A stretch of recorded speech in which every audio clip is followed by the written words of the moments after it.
The Thanksgiving holiday is upon us this week, and it wouldn't be a holiday unless we brought in our good friend James May from PennDOT, always here with important advice. So many people take to the highways to go to grandma's house and everybody's house, but you want to keep them safe. What do they say, from Atlantic to Pacific? Gee, the traffic is terrific. And like many people, the time between Thanksgiving and Christmas is my favorite time of the year. But unfortunately, it's a time where we see a number of crashes taking place. For one, there are so many people on the roads this year, this time of year. And then you also have, it's getting dark earlier. You have deer out there. We're going to have snow pretty soon. So when you factor all of those things in, it really is a time of year in which we see a number of crashes. Over Thanksgiving weekend alone, traditionally we see about 300 people killed on the highways. And so you look at that.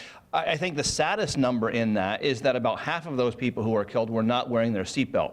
And so when you're going out this holiday, this is why we are working with the Pennsylvania State Police, local law enforcement over the Thanksgiving holiday this year. When you say it's the Click It or Ticket campaign, what happens as part of this campaign?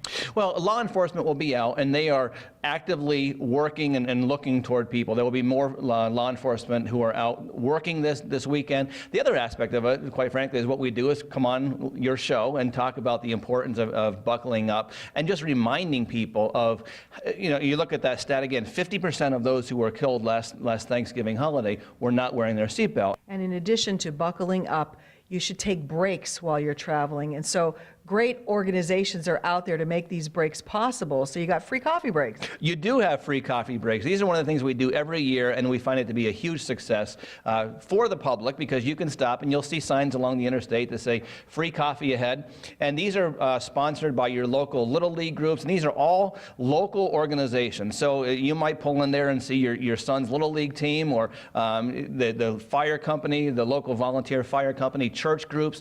They're all going out and they're helping us out by giving away free coffee and snacks. And one last thing, you have an app that's always helpful when we're traveling, so they should download the 511PA app. 511pa.com or the app 511PA. And on there you can actually see the road conditions. You can track we have what's called our AVL, the automated vehicle locator, on there, so you can see where the snowplow has been. I actually used this last year when my son was coming home from college. He pulled over at a restaurant, typical teenager, he wanted to eat, and I called him. I said, Isaiah, stay right there for an extra 15 minutes because there's a snowplow behind you and it's on its way, so you just hang tight right there, let it go past you, and I want you to be behind the snowplow instead of in front of the snowplow.